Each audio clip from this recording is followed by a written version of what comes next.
Oh, couldn't be finer. You know, it's quite lovely. Billy's an interesting guy. What do we need to know about Billy?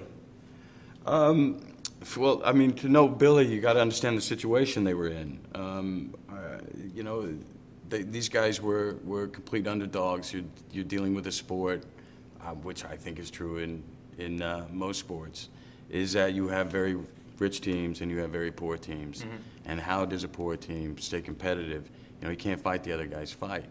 And to always be at that losing end is going to get frustrating, and wanting it to mean more and wanting to find something greater of it. So these guys started looking for inefficiencies in how players were being judged and valued, and were able to exploit that. And I mean, I know that since then, this is some of the things that they put forth and proved then at that time now has been adopted by, you know, in many arms of business, and football for one as well.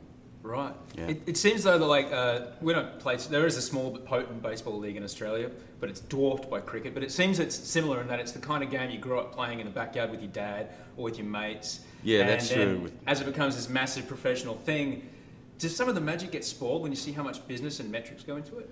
I think it does for people that grew up more, like from my father's generation, that grew up with the romance of it.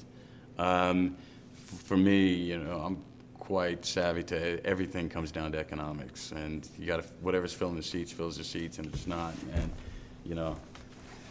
So, but you know, baseball is really the backdrop for this thing. I don't know that much about baseball. I really wasn't a big follower, and I got so intrigued with this book and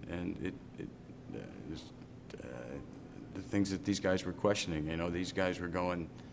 First of all, they're saying we got to question everything. And they start there, and they say, you know, if this is the way, if this game was being invented today, you know, is this the way we would do it? This is, you know, because something's been done for so long, you stop to question. And